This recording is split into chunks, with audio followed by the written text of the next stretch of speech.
National खबर के तमाम सब्सक्राइबर्स, सभी व्यूअर्स और तमाम वो लोग जो हमें सालों से पसंद कर रहे हैं, हमारे प्रोग्राम्स को देख रहे हैं, उन सभी को सबसे पहले 26 जनवरी की गणतंत्रता दिवस की बेहद शुभकामनाएं।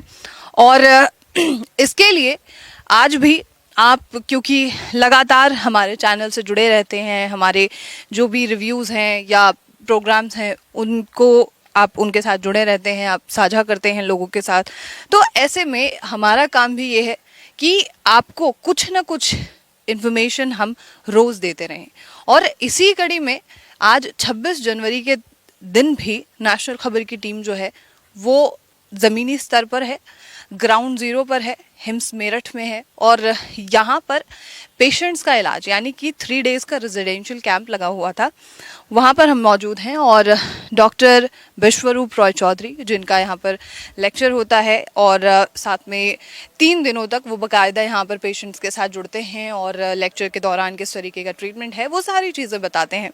सबसे पहले तो 26 जनवरी के उपलक्ष्य में डॉक्टर विश्वरूप रॉय चौधरी का क्या कहना है ये हम जानेंगे, क्योंकि वो अभी कुछ ही समय में जो है वो ध्वजारोहण भी करने वाले हैं, तो वो भी देखेंगे और उनका क्या मैसेज होगा लोगों के लिए वो भी देखेंगे। और साथ ही जब वो लेक्चर देकर जब मरीज़ वहाँ पर उन्हें उनसे सवाल पूछने के लिए इकट्ठा होंगे तो मरीज़ों के जो सवाल हैं वो भी, उसके जवाब भी हम डॉक्टर विश्वरूप रॉय चौधरी से लेने वाले हैं। तो चलिए हमारे साथ और आपको मिलवाते हैं डॉक्टर विश्वरूप रॉय चौधरी से।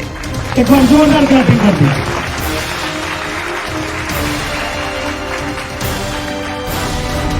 आप सबको बधाई आज के दिन के लिए, रिपब्लिक डे। आज का दिन जिस दिन कॉन्स्टिट्यूशन लागू हुआ था भारत देश पे। कॉन्स्टिट्यूशन का मतलब मकसद आपको पता ही है, ताकि देश डेमोक्रेटिक तरीके से चले और हर एक को इक्वलिटी मिले, हर एक को जस्टिस मिले और कोई भी इंसान जो इसको तोड़ने की कोशिश करे उसको सजा दिया जाए। That is what is constitution.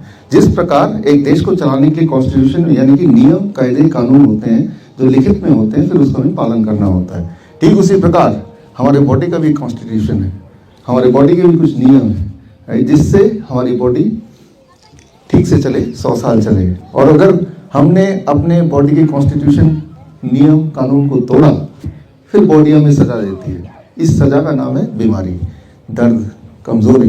Right. तो एक बात हमें समझना पड़ेगा कि जब भी आप बीमार होते हैं तो किसी दवाई की कमी से नहीं होते हैं। It is not because of deficiency of any disease, any drugs, कि कोई दवा कम खाया तो बीमार पड़ गए। तो अगर किसी ड्रग के डेफिशिएंसी की वजह से बीमारी नहीं हो रही तो वो ड्रग के लेने से आप कैसे ठीक हो सकते हैं। राइट। तो आपके बॉडी का जो कॉन्स्टिट्यूशन है, आपके बॉडी के जो प्रिंसिपल्स हैं, आपके बॉडी के नियम कायदे, जैसे इस देश के नियम कायदे हैं, उसमें ड्रग का कहीं से कहीं तक कोई ना तो रोल है ना कहीं जिक्र है। तो बस इतना ही करना पड़ेगा कि हमारे बॉडी के कॉन्स्टिट्यूशन, हमारे बॉडी के नियम कानून जिसके तहत बॉडी चलती है, उसे अगर आपने समझ लिया और जहाँ जहाँ आपने उल्लंघन किया था उन उल्लंघन को अगर आपने दोबारा से ठीक कर लिया तो बॉडी तो एक मिराकल आपने देखा ही है, बॉडी अपने आप को दोबारा से ठीक कर लेगी, यानी कि आपको दोबारा माफ कर देगी। सो जिस प्रकार इस देश के कानून हैं जिसकी वजह से हम यहाँ पर आज़ादी से आज का दिन भी मना पा रहे हैं, एक दूसरे से बात कर पा रहे हैं, ठीक उसी तरह से हमारे बॉडी के भी कानून हैं। वो कानून अगर तोड़ेंगे तो बॉडी हमें सजा देगा, वो कानून अगर हम दोबारा से रीइंस्टॉल करेंगे तो हमारा बॉडी दोबारा माफ कर देगा एंड हमारी गाड़ी आगे बढ़ती जाएगी।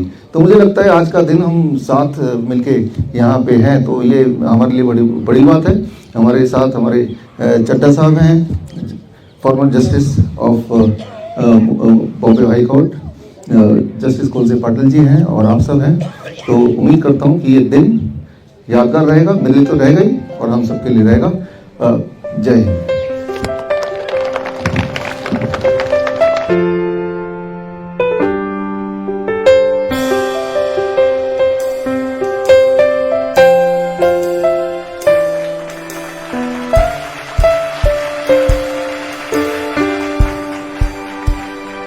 रिपब्लिक डे के मौके पर आप क्या कहना चाहेंगे यहाँ पर?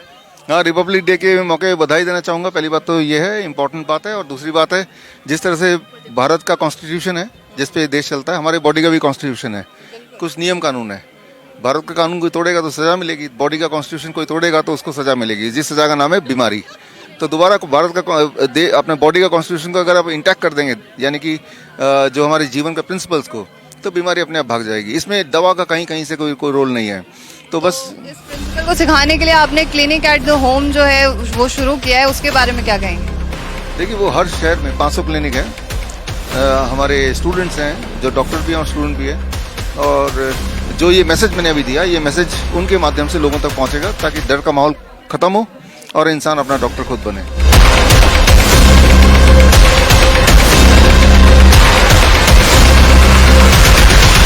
अभी हमने नीचे जो है जहाँ पे एम्फी थिएटर था वहाँ पे डॉक्टर विश्वरूप से 26 जनवरी को लेकर 26 जनवरी के उपलक्ष्य में चर्चा की थी, और यहाँ पर अभी हम हॉल में मौजूद हैं और यहाँ पर तमाम पेशेंट्स जो हैं वो उनको घेरे हुए हैं और सवालों के जो उनके सवाल हैं मरीज़ों के वो पूछ रहे हैं। आप लोग एक मिनट, मेरे को सर से एक सवाल करना था कि आज इस पूरे सेशन में सर किस किस तरीके के पेशेंट्स हैं? जितने तरह के बीमारी का नाम आप जानते हैं, what ever disease you know, autoimmune disease, type 1, type 2, cancer, heart, kidney, हम तो बीमारी के नाम से किसी पेशेंट को पहचानते भी नहीं है, हम तो उनके सिम्टम से पहचानते हैं। तो क्या रिजल्ट्स हैं यहाँ पे मरीजों को 3 दिनों के अंदर? Excellent results. आप लोगों के क्या सवाल हैं, कुछ आप बताएंगे? सर, मेरा एक नाती है, उसका उम्र है 3 साल, लड़का है। उसको मतलब जब 100 डिग्री बुखार आ जाता है, वो सीजर हो जाता है, पूरा ऐसा ऐसा करता है। तो उसके बाद कलर भी चेंज हो जाता है, पर्पल कलर हो जाता है पूरा बॉडी। तो हम लोग तो डर के डॉक्टर के पास ले जाते हैं, हॉस्पिटल ले जाते हैं, एडमिट करा देते हैं। तो ढेर सारा वो लोग मेडिसिन देते हैं और मतलब 2-4 दिन एडमिट रखते हैं, ठीक हो जाते हैं। तो आपका राय क्या है इसमें? समझिए आप इसको, बच्चों को जब कुछ बच्चों को फीवर में इस तरह का कन्वल्शन या फिर उसे एपिलेप्सी बोलेंगे, फिट्स बोलेंगे, व्हाटएवर आता है।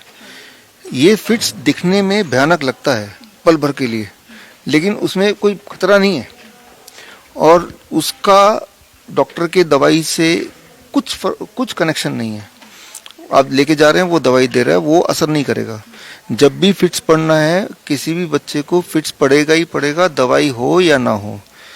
टेम्परेचर को अगर 100 डिग्री हो गया और आपने पैरासिटामोल देके टेम्परेचर को डाउन कर दिया, अगर फिट्स पड़ना है तब भी पड़ेगा।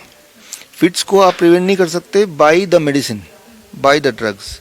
फिट्स में घबराने की ज़रूरत नहीं है, बिल्कुल घबराने की ज़रूरत नहीं। वो दिखता तो डरावना है, बट जिस तरह से, जैसे मान लो तार है, तार में लूज कनेक्शन होता है तो फ्लिकर करता है बल्ब, है ना। तो ठीक उसी तरह से जब टेम्परेचर बढ़ गया तो लूज कनेक्शन हो गया, तो तब लूज कनेक्शन में बच्चा उस तरह का बिहेव करता है, which we call as fits, है ना। तो वो खतरनाक नहीं है। हम लोग का एक्शन क्या होगा? मतलब उस वक्त जब एक्शन होगा कि सारा हटा दिया, वेट, उसको फ्री रखिए, मूव करने दीजिए थोड़ी देर, कुछ सेकेंड होता है, वो रिकवर हो जाएगा। घबराने की जरूरत नहीं कुछ। It is a very natural process of the body. लेकिन हम घबरा के हॉस्पिटल गए, उन्होंने खूब सारी दवाई दे दिया, दवाई का इसका ठीक करने से कोई कनेक्शन नहीं है, पढ़ना तो पड़ेगा, राइट। तो बस ये कर सकते हैं, ये कर सकते हैं जब फीवर पड़ रहा है बच्चे को, इतना छोटा बच्चा है ना, हॉट वाटर में तो बिठा नहीं सकते, छोटा है, तो आप एक टॉवल लेंगे, गर्म पानी में उसको सोक करेंगे और उसको सेक लगाएंगे ना, तो फीवर और बढ़ेगा। और अब लेकिन वो आउटसाइड सपोर्ट से बढ़ेगा, तो that will not lead to such kind of fits, but वो फीवर बॉडी का उसको कम हो जाएगा। ये कर सकते हैं। बच्चा या कोई भी इंसान भी अगर कांप रहा है तो कंबल डालिए, 1, 2, 3, 4 हीट, इट नीड्स हीट, जब तक कि कांपना बंद नहीं हो गया। ऐसा कांपना बंद हो गया, कंबल लगा दिया, रखा, फिर पसीने जैसे आए, दैट इज ए इंडिकेशन कि कंबल हटाइए। अब टेम्परेचर देखिए डाउन हो चुका है, मतलब बॉडी को हीट देना होता है, चाहे कंबल डाल के, चाहे वो हॉट फर्मेंटेशन करके, चाहे लोअर लेग करके, support the patient by giving heat, right, जो भी तरह से हीट दे सकते हैं, राइट। सर अक्सर बोला जाता है कि किसी को भी बुखार हो तो उसको ठंडे पानी का पट्टी करना चाहिए। हाँ, ऐसे ही बोला जाता है। देखिए, ट्रेडिशनली ठंडे पानी से बुखार उतर जाता है, लेकिन असर जाने के बाद फिर बुखार आ जाएगा। लेकिन जब गर्मी देंगे तो बुखार उतर इसलिए रहा है बिकॉज आप ठीक हो रहे हैं, है ना, तब आप ठीक हो रहे हैं। तो ठीक करके आपका टेम्परेचर कम कर रहे हैं, और जब हम ठंडे पानी से करेंगे तो जबरदस्ती अगेंस्ट द बॉडी हम टेम्परेचर को जबरदस्ती नीचे कर रहे हैं, तो ठंड का असर किया तो टेम्परेचर दोबारा आ गया। दोनों में फर्क है। जो पानी में बिठाना है उसकी टांगें सीधी क्यों करनी है? अगर वो टांगे सीधी नहीं भी करेंगे, जो आपका जो एक्सप्लेनेशन आप चाह रहे हैं, एज लॉन्ग एज इमर्शन को लेकर है। वाटर इमर्शन, गर्म पानी 40 डिग्री सेल्सियस में किडनी पेशेंट को बिठाते हैं, कैंसर पेशेंट को बिठाते हैं, पेन वाले पेशेंट को बिठाते हैं, तो पैर कैसा भी हो it will still work as long as it is under the water and as long as it is hot. ठीक है ना, तो कैसे भी करके हाथ पैर हिलाइए, कोई भी पोस्चर रखिए, it will work. Sir polyp के लिए, सर पॉलिप के लिए मैंने आपको बताया था, पॉलिप के लिए, पॉलिप, सिस्ट, ट्यूमर, ये हर एक के बॉडी में है। अगर उस पॉलिप से पेन हो रहा है, उससे पीरियड्स, किसी अगर लड़की है तो अगर वो पीरियड्स में गड़बड़ हो रही है तो be on DIP diet plus green and red juice पी लें, don't eat after 6 PM, then the pain will go, symptom will go. और सिम्टम नहीं है तो पॉलिप रहने दो ना अपने पास, पॉलिप रहने दो बॉडी में। हाँ, तो आवाज़ सिम्टम है ना आपका, तो बी ऑन DIP डाइट और देखिए कि आवाज़ धीरे धीरे ठीक हो रहा है कि नहीं, बस इतना ही है। वाटर इमर्सिफिकेशन वेरिकोस वेन के लिए, वेन्स के लिए आपने बोला, ये सर मुझे रेकमेंड किया गया, इससे मुझे क्या मिल? आपको ये अपने कोई ना कोई सिम्टम ऐसे हों, पैर का कोई सिम्टम है आपको? Contrast water immersion, lower leg contrast water immersion. हाँ, मुझे सिम्टम तो नहीं है, आपने सिर्फ वेरिकोस वेन्स के लिए बोला ना? वेरिकोस वेन्स के लिए है और प्लैंटर फैसाइटिस के लिए है। अब ये दोनों में से नहीं है तो उसको आप इग्नोर कीजिए, राइट, वह ऐसे ही चला गया होगा। हाँ, तभी मैं एक्सप्लेन भी करता हूँ ताकि आप इस तरह से अपना को सॉल्व हो, ये क्यों है मेरे लिए, है ना।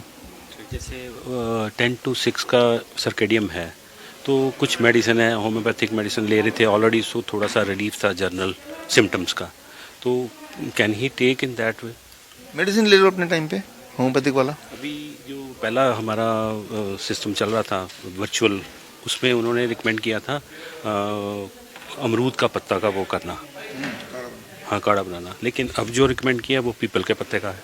हाँ, उसमें कोई डिफरेंस? वो आपके सिम्टम के बेसिस पे, then we have a protocol कि आपने ये बताया तो दिस विल वर्क मोर, तो अकॉर्डिंगली, और कई बार दो में से दोनों चीज़ इक्वली काम करता है, तो देन कोई भी एक लिख देता है। नुकसान तो कुछ है ही नहीं, पीपल का पत्ता और एक कुछ नुकसान नहीं है, कुछ नुकसान नहीं है, फायदा ही होगा। नुकसान तो करेगा नहीं, काढ़े तो वैसे भी नुकसान नहीं करेगा। वो क्या हम सर्केडियम से पहले ले सकते, 10 बजे से पहले? नहीं, काढ़े को ले सकते हैं। काढ़ा, green tea and water can be taken outside the bracket of the eating.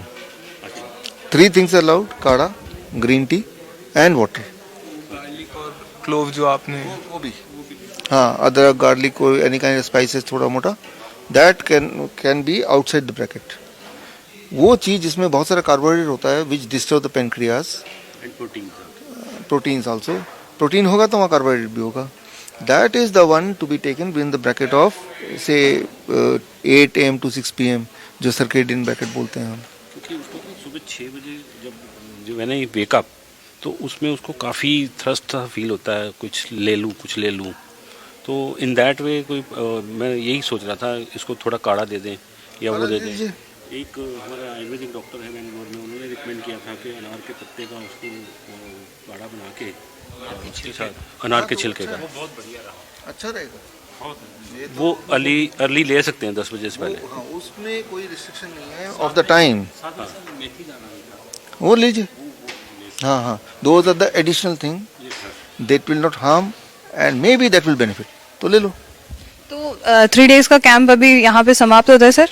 Yes, now it is समाप्त नहीं, इसका एक पार्ट समाप्त हो गया। अगले हफ्ते तो सैटरडे को ऑनलाइन जूम पे मिलेंगे, फॉलो अप होगा इन पे होगा, और ग्रेड ऐप के माध्यम से 1 महीना फॉलो अप होगा, then it will be close. जो भी रिकमेंडेशन दी गई है इनके लिस्ट में, वो सारी चीजें फिर फॉलो अप में चल रही हैं कि नहीं चल रही हैं, ये पता कैसे चलेगा? हाँ नहीं, वो ग्रेड ऐप के माध्यम से पता चलेगा, या जो लोग ग्रेड ऐप यूज़ नहीं करेंगे तो व्हाट्सएप के माध्यम से या फ़ोन से।